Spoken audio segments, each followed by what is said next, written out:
tantangan pendidikan itu banyak sekali. Bahkan saya bisa mengatakan salah satu pekerjaan paling sulit yang harus dikerjakan di Indonesia adalah pendidikan. Yang sering kita lakukan adalah yang pertama, membandingkan Indonesia sekarang dengan negara lain sekarang. Yang kita jarang kerjakan, membandingkan Indonesia dengan dulu. Kenapa saya mengatakan itu penting? Karena kita harus memulai dengan mensyukuri. Kita biasanya memulai tidak dengan mensyukuri, Pak. Iya, betul. Kenapa? Pak Anwar tentu masih ingat, tahun 45, 95% penduduk Republik Indonesia buta huruf. 95% of our populations was illiterate. Okay, that's where we started. Okay, and look today we have 8% only. It's only. Okay. And most of them kebanyakan adalah elderly. Oh, okay. Young who are still illiterate, but 92%. There is not many nations across the globe that can convert from complete illiteracy to complete literacy like we are today. That is an achievement. Sudah, quality we have a problem, distributions we have problems. Dari situ sebabnya kita merasa if we want to change the status of our education di Indonesia, let's focus on teacher. Dan itu yang kemudian kenapa kita membentuk namanya Gerakan Indonesia Mengajar. If we want to produce best students, let's recruit best graduates to teach. So you have the best teacher, the best individual to serve as a teacher, hoping that you can create better student. Nah, di situ kemudian ask them a simple question. Is Indonesia rich? The answer is yes. Apa kekayaannya? Pasti jawabannya. Oil, gas, mining, timber, semuanya. Never, almost never, you got the answer. Apa kekayaannya? The people of Indonesia. Never. And that must be the dream. Our dream must be that the answer of that questions is the people of Indonesia. Dan itu artinya everyone must involve. Kalau sekarang kita hanya melihat let's talk about problem in education and then let's tell government what to do. There is no way we can fix that. Cannot be solved, right? Gak bisa. Nah, jadi kita harus melihat pendidikan itu lebih dari sekedar program. Pendidikan is not simply a program. Pendidikan for Indonesia is a movement.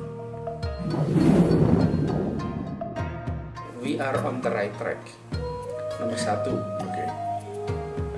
Allocated fund for education has increased significantly in the past few years.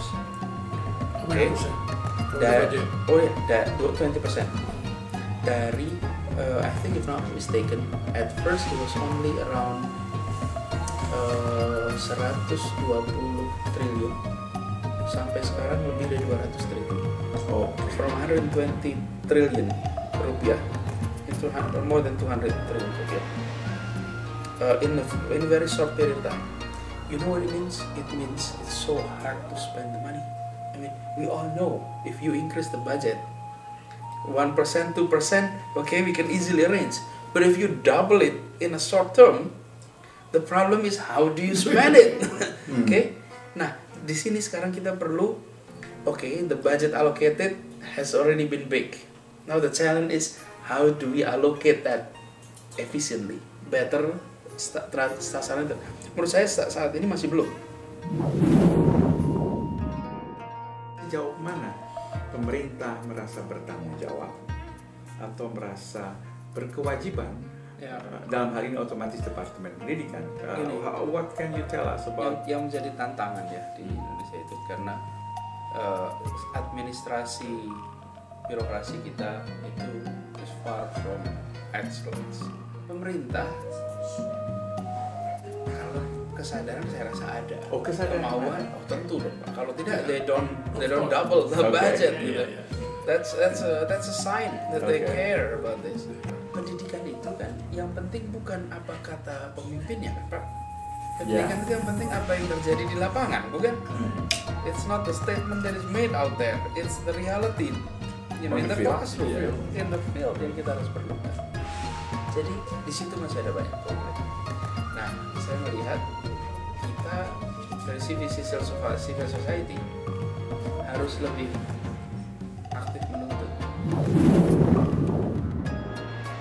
Kenapa? Pressure group gitu? Bukan hanya menuntut dalam artian yang negatif, tapi menuntut dalam artian raise the bar. Okay. A survey was done, Pak. Survey publik Indonesia ditanya, how happy are you with education service? Di atas 70% menyatakan happy or very happy. I see. Okay. Ditanya tentang health service, how happy are you with the health service? More than 70% mengatakan happy or very happy with the health service. Okay? So what does it mean? Is the service has been good? Well, gini. What is the definition of problems? Unhappiness. You are not happy when your expectations is not met. Exactly. Okay? Then you're not happy. But when your expectation is met, then you're happy, right? Yes.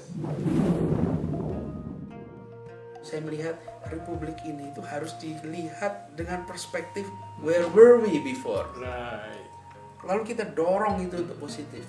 Nah, saya merasa dari sisi kita di masyarakat, let's own the problem. Mari kita miliki masalah itu. Hari ini, it's their problem. I am observing and telling you what to do. Let's own it. Mari kita miliki masalah itu. Saya Pak membayangkan, Pak, kalau Pak Anwar kan, you were there in 45. I only read history book, Pak. Imagine. This is just an imagine for us to imagine. November the 10th, 1945, in Surabaya. Okay, the Alliance arrived. The Allied forces. Ya, the Alliance forces. Sekutu datang ke Surabaya. Kalau kita cara memandang ini with constitutional view, oh itu tugas Departemen Pertahanan. Okay? That's the job of the military, the Defense Department. Let them tackle that issue. We'll wait. Who's win? Who's gonna win? We'll wait. No. They own the problem. This is our problem. So let's tackle it. Dan pada waktu itu they tackle it well. Why? Because defending independence was seen as a movement. Now, education is not being seen as a movement. Education is their program. Environment, lingkungan hidup used to be like that, Pak. Look, environment in the 70s. Oh, okay. It's government programs, corporate programs. If you're a manufacturer, then you have to deal with environment. But household, oh, that's not our responsibility. That's the big company and the government. But look today, whose responsibility is environment? It's everyone's responsibility. So environment has moved from a programmatic issues into a movement that everyone own the problem. Nah, education in Indonesia today, we have to own it kita. Sehingga kita sekarang ada semacam nuansa pesimisme kolektif. Maksudnya apa itu? Everyone, the tone is pessimistic. Oh, I see. Okay. It's a collective pessimism, Pak. You know, you have discussions in the 5-star hotel. It's a very nice hotel. And then you throw the issue.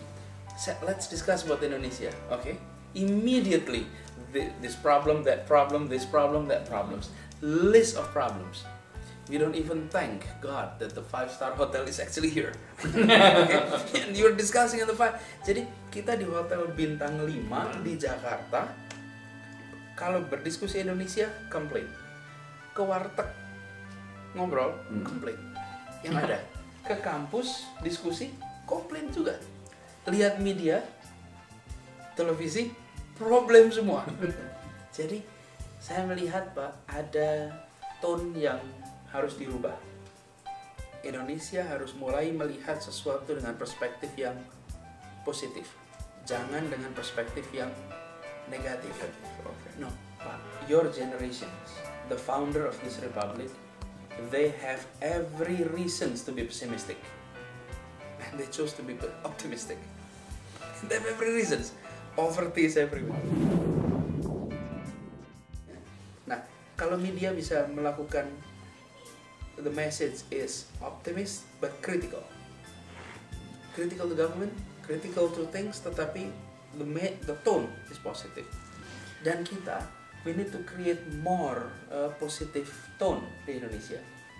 Pak, when you were in the 40s, ada program pengentasan kemiskinan?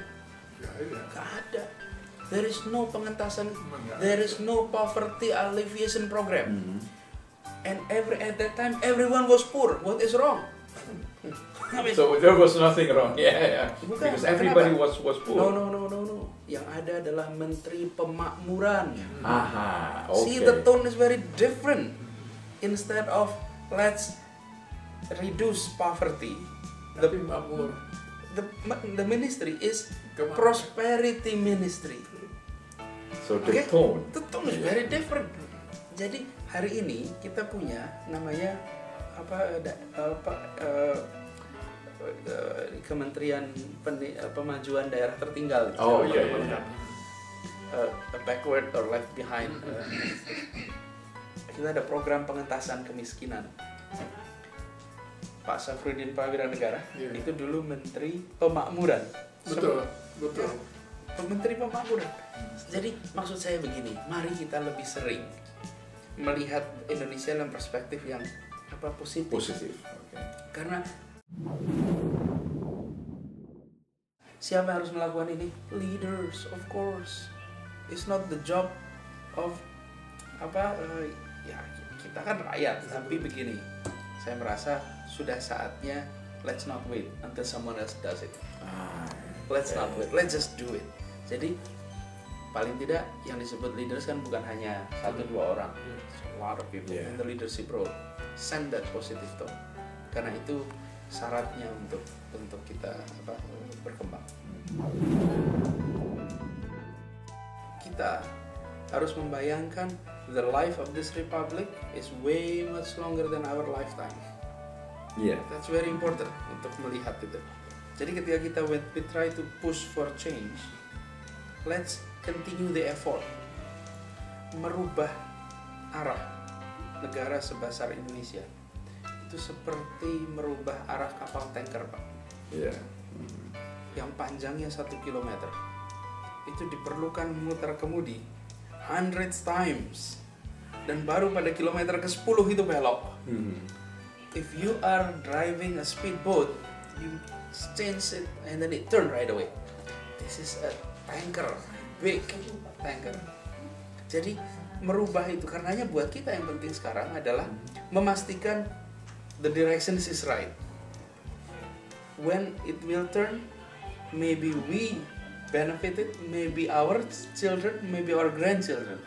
Tapi what we need to make sure hari ini adalah we are doing it correctly. That's what we need to make sure. Saya Pak kalau ini sering kagum to the nation of China. It's amazing. Apa yang amazing, Pak? They built Great Wall, and it took more than 300 years to build. There's no nation on earth spending 300 years building a wall unless it assumes that it will exist for thousands of years. That's the assumption.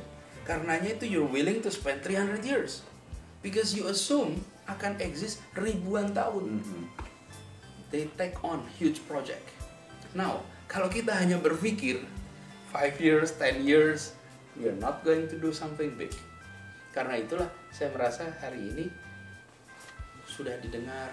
Syukur, kalau belum, let's continue on doing. Okay. Jadi, and then one day we'll get it. Insya Allah. Okay.